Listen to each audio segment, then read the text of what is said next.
Good evening. Welcome back to State of the Current Affairs with Vicki Esther Chang and Lillian Cauldwell, hosts. Vicki, as you know, is from Singapore, and Lillian, as you know, is from Warrensville, Pennsylvania, in the United States. So far, we haven't succeeded from the Union. We are on Passionate World Talk Radio Network, a wholly owned subsidiary of Global Media Network, LLC. Educate, enlighten, entertain. Thank you for all your comments on YouTube, on State of Current Affairs, and State of Business and Technology. Please keep them coming. And now on to the show. Good morning, Vicki. Hi, everyone. It's 10:12 p.m., the 3rd of December. Hey, we are coming to the final days of 2024, and I think 2025 is going to herald a new hopeful year for us. Hopefully, the war is going to stop. We don't know what's going to happen. I mean, it could enlarge. Look at what's happening in Lebanon and Syria with the Russian missiles going to Syria right now. And then we don't know what's going to happen in South China Sea, what's going to happen with Taiwan, and what's going to happen with North Korea. They have kind of been silent for a while.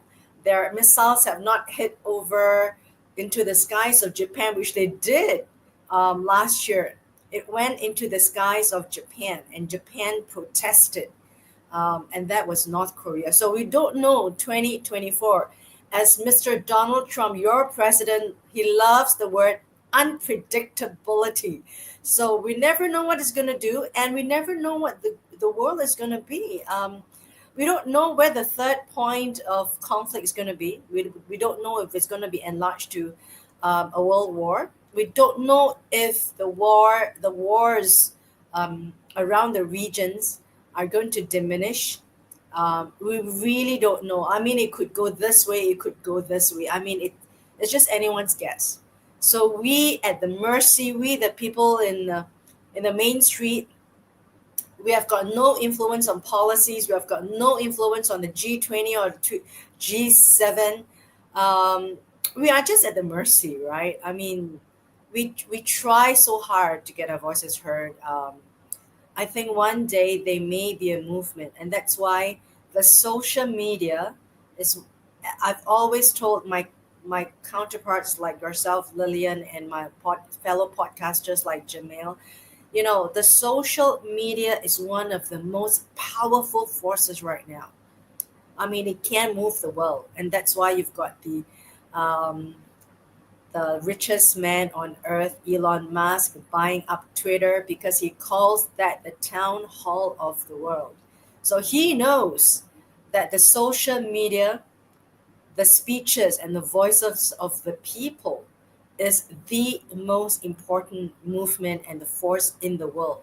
That's why he went into um, scoop up a deal of Twitter. That's the only reason I could think of, and get his voice heard and get everyone heard. But he's going to control the conversations of the world. And if governments understand, governments know that the media, traditional media, is the fourth arm of government, and if they let the social media rule in the space in the digital world, governments will slowly lose control of the narrative.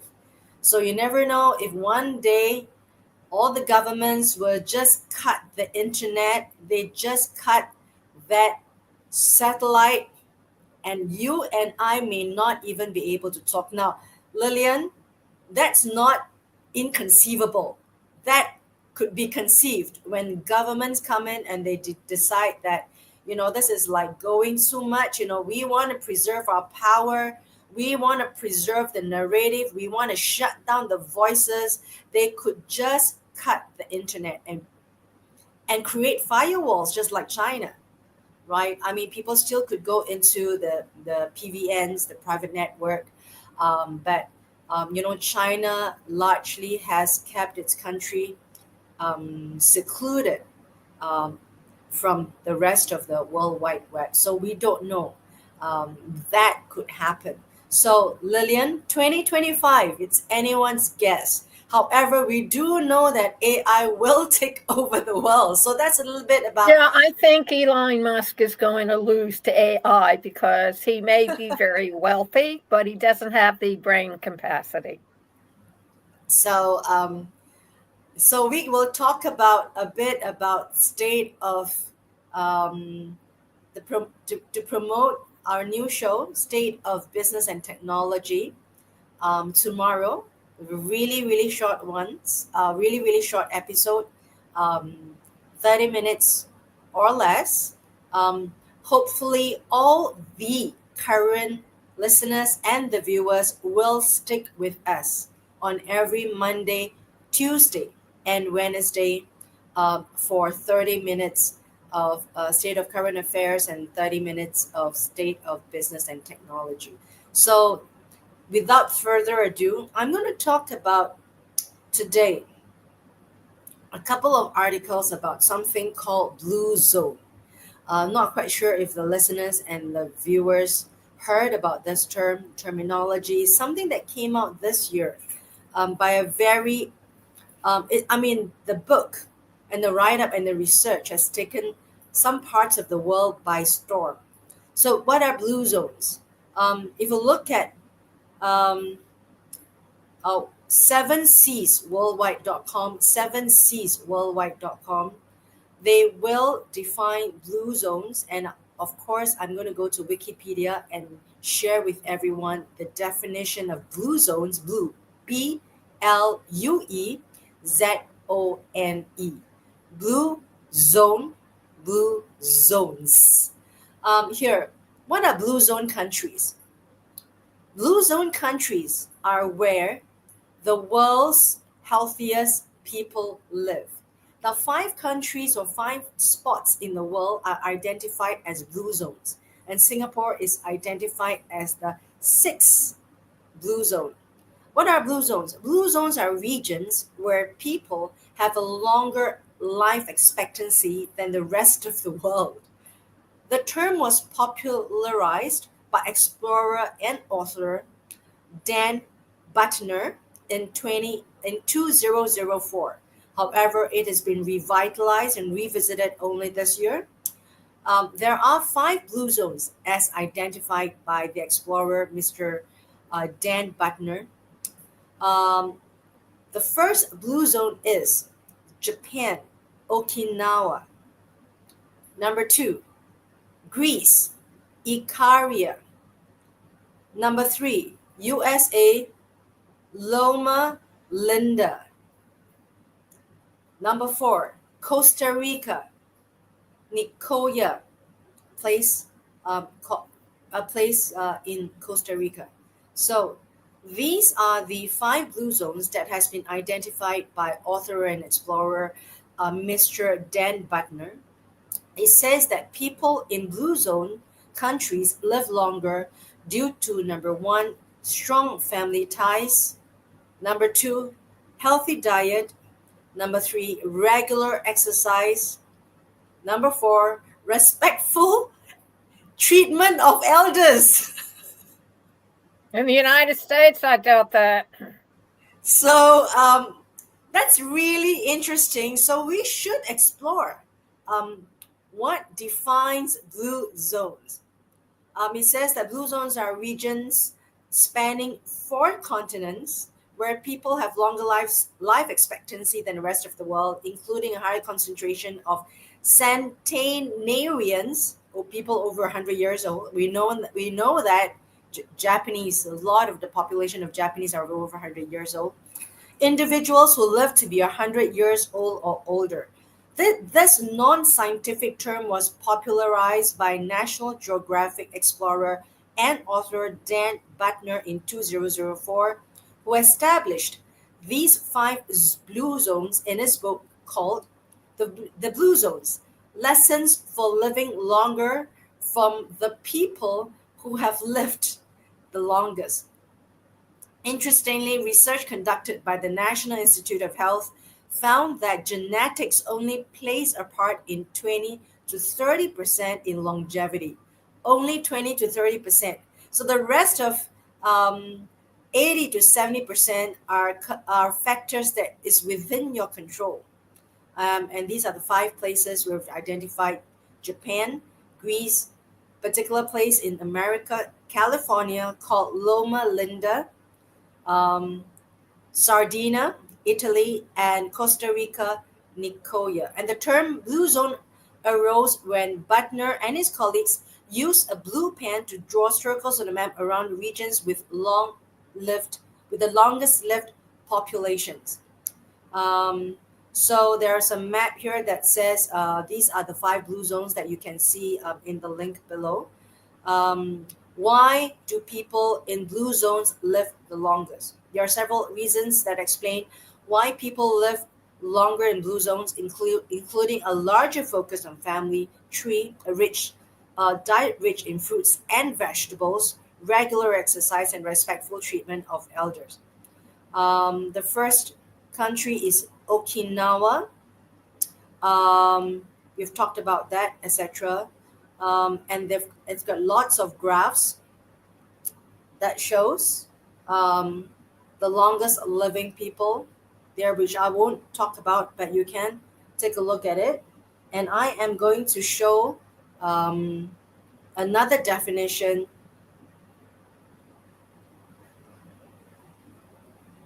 this the graphs that people live the longest. But I am going to talk about the next article about Singapore. Singapore, look at bbc.com. Singapore is identified as the world's sixth blue zone, and why Singapore values both quantity and quality of life. When it comes to longevity, few people in the world have seen such drastic jump in life expectancy as the island city state in Singapore. Um, a child born in 1960 was only expected to live at that time to 65. However, a child born today can expect to live more than 86 years old. And the number of centenarians in Singapore doubled over a 10-year period from 2010 to 2020. And the huge jump in longevity was largely been driven by intentional government policy in Singapore. And the distinction was enough to identify Singapore as the blue zone, the sixth blue zone after Japan, Greece, Americas, and a small little place called Loma Laria in California. I don't know if you've heard about that. And also another place in Costa Rica, and Singapore is the sixth blue zone. Now let me share with you these factors that has been identified by Dan Butner. Number one, it says that um, uh, genetics play only 20 to 30% in longevity. Um, Number one, the other number two factor is your diet. A diet that's rich in fresh fruits and vegetables. I would like to say that this holds true in Singapore. A lot of us are food fanatics, and I identify myself, I call myself a food extremist when I go to France, because French people are so um, they are so particular about the food that they eat, where they're grown, the pesticides, um, hormones, etc. in France. That the French, I identify them as food. Yeah, one of the people that is so controlling in their diet. However, in Singapore, fruit and vegetables play a very big part in our diet, and even grains. And I would call grains as part of vegetables because it is a non-living thing. And I mean, it is part of grain, right? Maize, grains, rice, etc. Um, I'm just going to like share with the listeners and the viewers my diet, and my diet is not a typical diet, but you can find a lot of people um, have similar philosophy regarding diet in Singapore. Number one, people do not diet for slimming here. Very little people diet for slimming, but people are very particular about what they eat. Amongst my peers, for example, we do have a lot of health. We do take a lot of health supplement. You take the fish oil, you take the omegas, and you have the B complex for health, for brain health, for executive stress, for brain health, and also you have the probiotics, the prebiotics. Now they call it the postbiotics. New terminologies that come in. But of course, one of the things I would like to say is that supplements are never as good as real life living wholesome whole foods. Now they come in only when you do not have a proper diet because you're running from place to place and you don't even have a proper time for food. Right? For example, I've got friends who take a lot of food. For example, food that are identified as probably good for brain health. We take a lot of food to increase brain health because, for example, in Singapore, we work a lot, we think a lot, and sometimes we overthink too much over here in Singapore. We take a lot of food for brain health, and some of the food we take for brain health is mushrooms. There are lots of things for mushrooms. It's for longevity also, but it does have its all nutrients in it, polysaccharides. I'm not going to go into, but I'm just going to say that when people take their food, they make sure that they have their veg, they have their grains, they have their vegetables, and people here take less dairy products like milk. And I think we take less processed food here. If and we watch out for at least a meal a day and not overeat many meals uh, within the day. We You don't see people trying to eat like 5 meals a day. For myself, I take one meal per day, and that meal for me is sufficient. If I take my brown rice, I take my whole meal or whole wheel um, pancake that I do myself. Sometimes when I have time, I will buy blueberries or raspberries. But blueberries are really expensive here in Singapore because they got to ship from South Africa or Australia. By the time they ship from South Africa, Australia, refrigerate it, ship it to the shopping market, and then it's going to perish within the week, the prices are expensive. It could be crazy. So I will try as much as possible to take my grains. My grains are number one. My grains are a brown rice. Sometimes I take millet. There are times when I can take my quinoa if I have time to shop, but otherwise I'll have my whole meal oats, organic oats from Canada. Again, they're shipped, right? It's either from Finland or from Canada. By the time they reach your shelf, they've marked up like 5 times, 10 times the price. But I think it's important that you get your. I would categorize oats as part of my grains. They are highly impactful, compact with lots of nutrients. Um, that start your day and your mornings, your work ahead. If I were to explain my diet, I can't live without my grains, which is my brown rice or my oats. I usually get them organic. Hopefully they're tested. Hopefully they are tested, but if not, from the country that they are sourced. Organic oats from Australia, New Zealand, or Canada, and wholemeal, meaning that whole oats, meaning that they are rolled, meaning that they actually retain the B complex in it. The reason why a lot of people suffer from depression, yes, because the serotonin levels are low, but you can supplement your brain health by B complex. And B complex is highest in liver. um, you can get it from beef, I should say cow liver.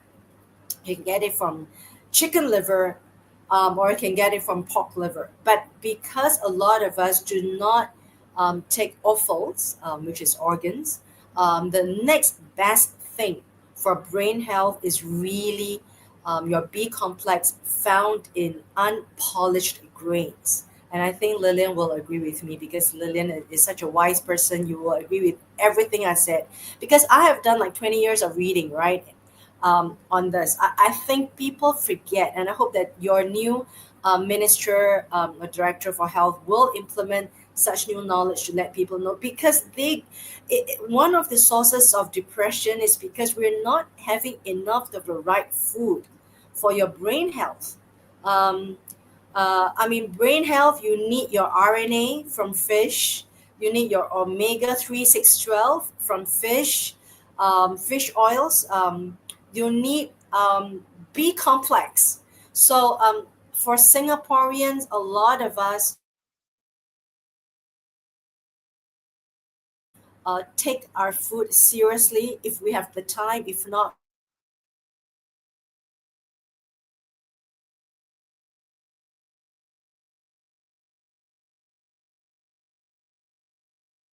we try to avoid show. Yes, we're back. So, not only that, a lot of us do invest in supplements. And now, again, supplements for your antioxidants, they are so important, because we're living in an environment that's so toxic. You've got people who are smokers, you're people who are vapors. I mean, I don't understand why people get addicted. I'm not quite sure if Lillian does that, but I think a lot of us try to avoid smoke. I mean, if you're wise enough, people do try to avoid this, because life is worthwhile for you to have a quality life. For you to avoid that, and I can't even think about what is more important than have a quality life. If you have a quality life, it means that you want to avoid a lot of things that will affect you. Not because you're paranoid, not because you just want to be slim, but slimming down, getting rid of fat is actually a byproduct of a healthy lifestyle, right? You don't go on slimming just because you want to slim, just because you want to inject yourself with Ozempic. I think it's pronounced that, but I think it's you being healthy, you being slim, you being having good mental health and physical health is a byproduct of your choices, the choices of food, the choices of your lifestyle. So in Singapore, I do think that people are, in general, very observant about what they eat. And a couple of things about respectful. Another a factor for longevity. Surprisingly, it says that respectful of your elders. That means you Um, don't get hit with an umbrella. you don't need them an umbrella. I would say that the value of food and the value of healthy food doesn't permeate through the whole society. There are segments of the society where people are very concerned about their food because they're educated.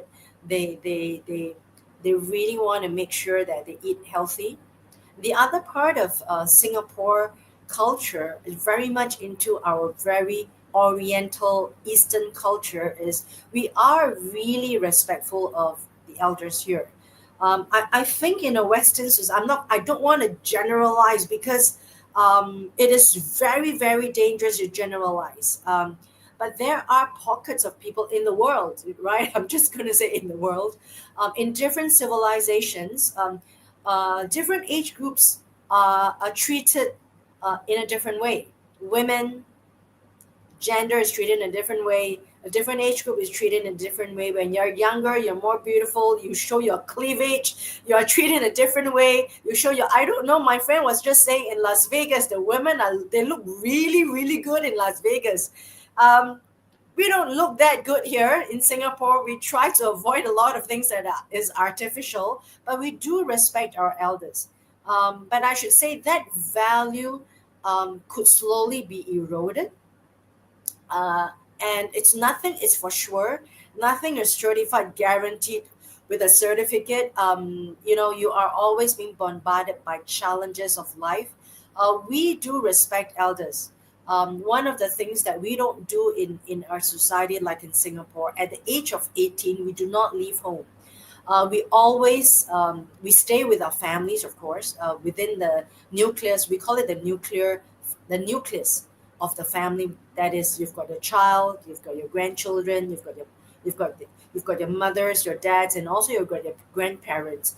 Usually, in a typical family, you've got three generations under one roof, and it's always a value to have three generations under one roof, and it's quite common here in a very oriental or Eastern Indo-Pacific society.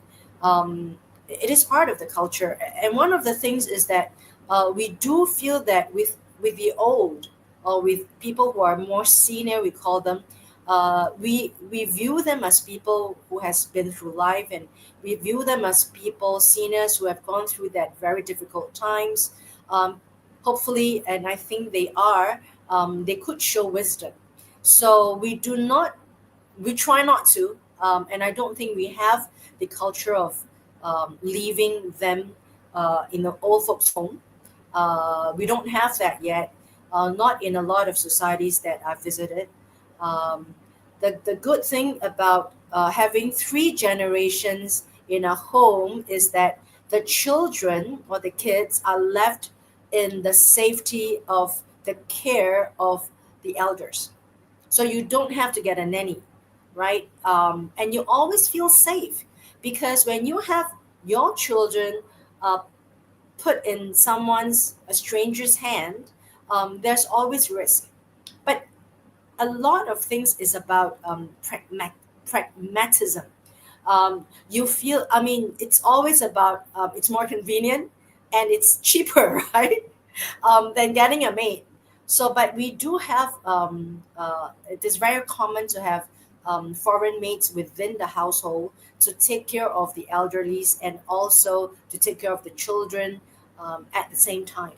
So, I would say that two factors alone, I could share with everyone, the viewers and the listeners, is that it is very prevalent here.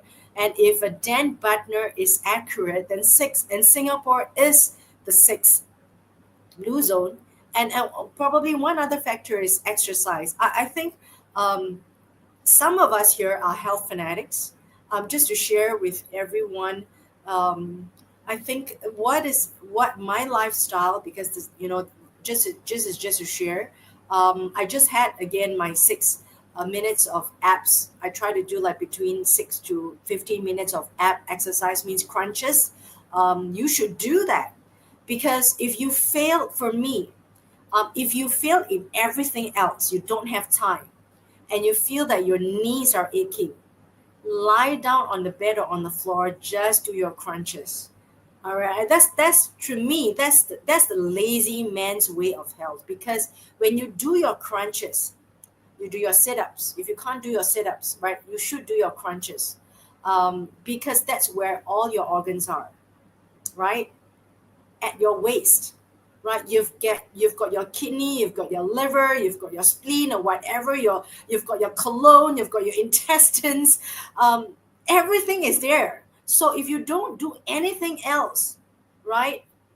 Don't even need to do weights, because weights are, yes, you need to have strength, but to me, nothing is more important than getting rid of your visceral fats, and that starts from your waist, right, the midsection, and the bulging of the midsection really determines your health. And I think, Lennon, if you've read, and then viewers and listeners, if you've read history, um, in those times when there isn't any hospitals and any equipment to measure your health, like now you go there, you've got your MRIs. In those days when there isn't, historically, you measure the dimension of your waist. So your waist is actually an indication of your health. Your waist should never be larger than your chest. Okay, not about women, but generally it should not. Now that there are some dimensions, but in those days, they measure health, just about the dimension from there. So I think if you do not if you do not have time for the walk, right? And I think I urge everyone, no matter what age you are on your bed. Now do 1 minute of crunches. That's all I am saying. Right? Okay, do 1 minute. I'm just gonna challenge you. 1 minute. That's it. 60 seconds. 60 seconds. You can do it. So again, blue zone. These are the five countries plus Singapore six. One last definition, just to get this into your brains. Um, just to get this very important thing about what Wikipedia says about blue zones, so that everyone will remember forever. Oh, okay, there's no battery in my phone. A quick one, just a very quick. What Wikipedia says now, ladies and gentlemen, health is in your hands. You spoil it, right? It's up to you. Don't ask a doctor to recover your health. A doctor does not help you with your health. A doctor can only tell you what's the state of your health, and is only going to give you drugs when any of your organs fail. It's nothing to do with health. Your healing and your health got to do with you. You got to work at it. Now, blue zone is in Wikipedia, blue zone is a region in the world where people are claimed to have exceptionally long lives beyond the age of 80 due to lifestyle combining physical activity, low stress, rich social interactions, a local whole foods diet, low disease incidence. Right? I'm not going to talk about the things, anything, but this is so important for us just to get it ingrained in your health. It is about your lifestyle, and it's never too late. Even if you're 70, even if you're 60, it's never too late to do your 1 minute or your 60-second crunch. And because if you do it incrementally, and if it's short enough, you tell yourself you can do it. Don't tell yourself like, I'm going to like walk an hour. There's no need to. Start by something small, achievable, within your means, and on your bed. So goal setting, it should be smart, right? Within a time frame, it's short, it's achievable, it's measurable, etc. So get that done from today. So that's um, a very quick explanation of what blue zones are. Now there is a movement, a similar concept, a movement by this American technology tycoon. His name is Brian Johnson. He's a billionaire. Brian Johnson is really young. He's in his 40s, mid 40s. How this US multimillionaires cult like don't die movement made me rethink my reason for living. Tech tycoon Brian Johnson founded the Don't Die movement for people who want to live longer, healthier, and happier. A reasonable philosophy until Don't Die. Okay, he was in Singapore for a summit called Don't Die just like 2 months ago. He's American. He's very good looking. He tries to turn back his clock, and he successfully done so by turning his clock about 15 years. And you can measure your biological clock by a weighing machine from Germany. I used to have a weighing machine. It's not expensive. The Germans have all sorts of innovation. I'm not sure if Lillian or any of the listeners or viewers have actually had that. You can actually buy it in the shopping center or in the shopping malls. It doesn't cost a lot.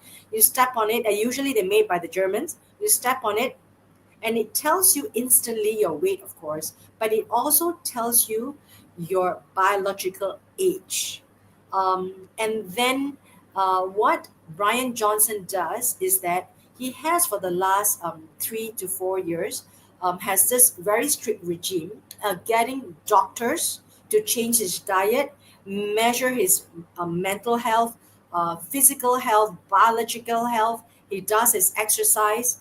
He has his diet patterns and his diet regimen. The dietary patterns are changed, and he has all sorts of measurements to measure his health, to track his aging process, and he's able to reverse his age by about 15 years, and now he's almost the same age as his son biologically.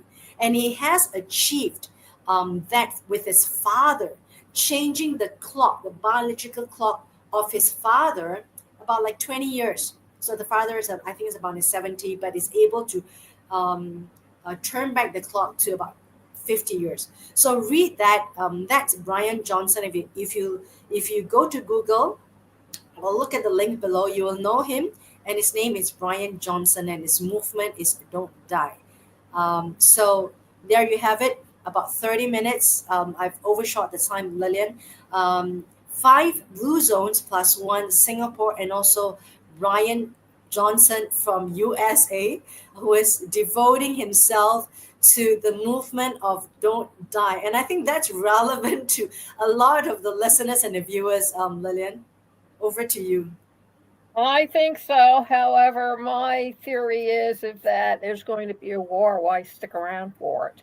Although my station manager would love to stick around and see what the brave new world is going to look like. And I've been reading science fiction since I was a child, so that would be around 1950s. So that takes me pretty much through 50 years plus my 23 years in the 21st century. I'm curious, but I'm not that curious wanting to live forever. To me, that's you do live forever because the energy that's stored within your body is recycled. It doesn't die. Your matter, your human body, your shell, yes, that deteriorates, but your energy, that which makes you up internally, is just recycled through the universe. So everybody lives forever. It's just they don't remember it. And as for the diet, But I've you been on know, the med. yeah, and but you know, Lillian, hopefully I can talk about that tomorrow. Okay. Through the latest AI technology, you can live forever. We're gonna talk about that tomorrow. Okay. Well, we won't get into that now. And let's see, the blue zones.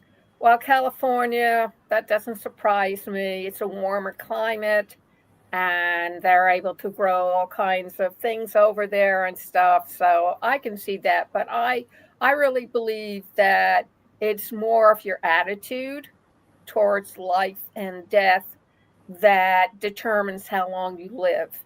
And it's not so much what you eat or how much exercise. I mean, I had a cousin whose uncle was a diehard alcoholic, and he lived way past 100. And the doctors thought he died from alcoholism, somewhere in his 60s. The guy lived to 108, 109. So maybe he was so pickled he couldn't die. But I think what it really is was his attitude towards life. And if you I mean, give up on looking at yourself, all the politicians in America, it seems like people are not dying. well, I don't think Donald Trump is so much unpredictable as that he throws temper tantrums when he can't get what he wants with the other politicians. They throw temper tantrums. And usually temper tantrums do work after a fashion. I don't think it has anything to do with being unpredictable. He's very predictable because he's going to throw a temper tantrum every time he doesn't get his way or he isn't in the spotlight. So it's a matter of opinion. I mean, he can be whatever he wants. Personally, he's a Yahoo to me. But since he never read Gulliver's Travel, I'm pretty sure he wouldn't know what a Yahoo is. Well, be that as it may, that's not important. I want to thank everybody for listening to us. We did have one or two listeners on YouTube. Thank you very much for listening to us. I'm sorry you did not stay for the entire show, but I'm pretty sure you got an earful for the time you did remain with us. And I want to remind everybody you can see this all over again, either going to YouTube at Passionate World Radio or going over to our website, passionworldtalkradio.com. Scroll down till you hit State of Current Affairs, click on it, takes you to a web page, click on the Google link, and it gets you into the belly of the YouTube beast. And you can see all our current State of Current Affairs videos, along with all of our other podcasts. And the beauty of that is you can go back as many times as you want and listen to them, and this time pay attention and take notes and enjoy yourself, because you'll always hear the truth, the whole truth, and nothing but the truth was us here at State of Current Affairs and State of Business Technology. Our books, the Gold Nugget series, also the books on communication and English, upfront, in your face, how to do, what to do.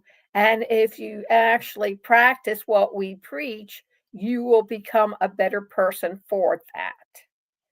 The show is sponsored by 3 companies. One is located in Singapore, the GDM Metropolis Education Publication Production. Please contact us if you're interested in getting your memoirs out to the world.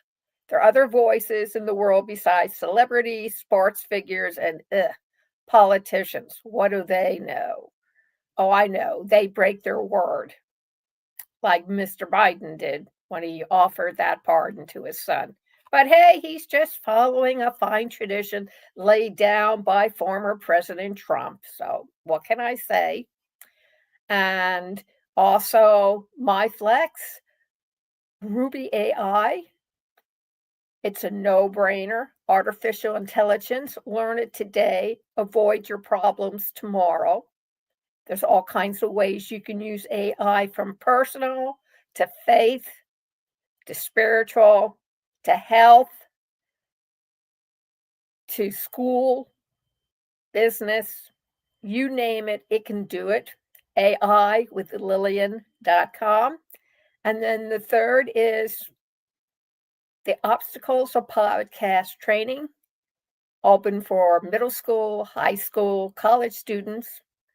2 for the price of 1. Go over to our website, education.passionatworldtalkradio.com/masterclass. Sign up today.